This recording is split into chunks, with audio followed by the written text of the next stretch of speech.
Today is day 14. I'm your hostess, Natalie Pace. This is our 21 days of prosperity and abundance coaching training for free. So share it with your friends at youtube.com/Natalie Pace. Day 14, today's mantra is beauty. I'm going to give you a Buckminster Fuller quote to start with. Here we go. So, when I am working on a problem, I never think about beauty. I think only of how to solve the problem. But when I have finished, if the solution is not beautiful, I know it is wrong. Now, a lot of us are not thinking, oh, well, what does beauty have to do with prosperity and abundance? And that's the thing is that, we could live in a very, very big place in the middle of a concrete jungle, and it might not be beautiful, and it might actually not be nourishing our soul. It might be, also not working with Mother Nature. Now, again, I'm sorry that I am skewed for those of you that are not towards, sustainability and beauty and all of this. But beauty, no matter where you are on your journey, is something that's going to help lead you towards your happy place. Prosperity and abundance isn't be the billionaire, right? There's nothing wrong with being rich, but I'm just saying that you don't have to be rich to live a rich life.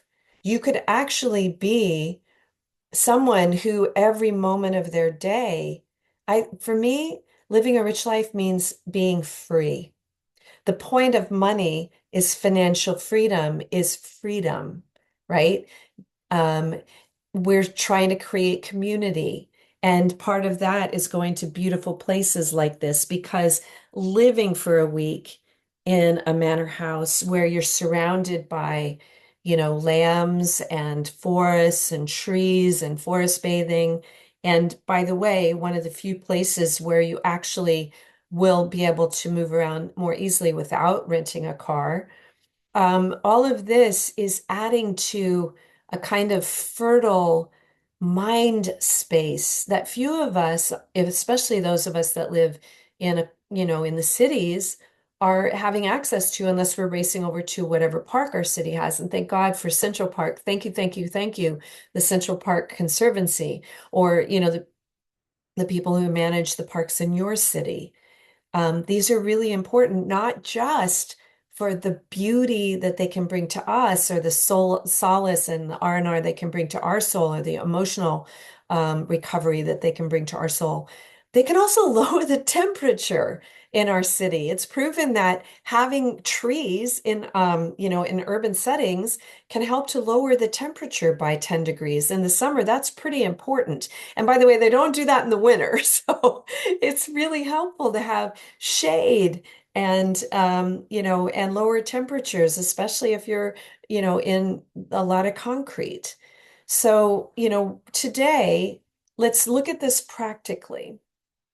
And what I really want you to do first is just start noticing things that are beautiful to you.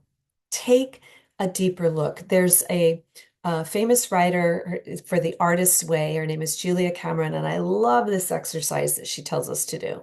She says, have a journal and every day notice three unusual things. Like you're just looking more closely instead of taking a walk and you're just power walking and you're trying to get your exercise in.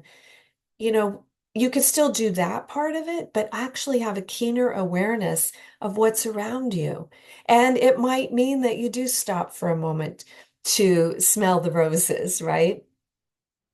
Um, so that's what I want you to do today as an exercise. And this is, a lot of times I'm saying it's a mindset, but putting the mindset in the right way, the skill set and the action plan and the right action, that's where the really magic lies, right? Like you could have the right mindset, and if you never did anything with it, you're not going to create anything. You could have the right blueprint, you never build the house, you don't get to live there. So today, not only think beauty, but yes, think beauty, but also look for beauty. And that's what, you know how we say when you're doing the mantra, have it come up a lot in your thoughts.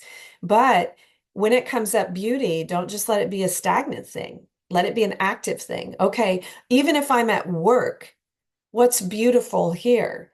Did that is my colleague actually dressed really smartly? Is it a nice thing to notice that, right, about someone? Um, if I'm walking, do I see a hummingbird? If you do make a wish, do I see a ladybug? Do I see that, do I have to really look for a tree? And is that going to inspire me to create greater beauty? Am I going to then become more active in my city council and say, hey, why don't we have a tree planting campaign? So all kinds of magic can arise just from this exercise of looking for and noticing beauty.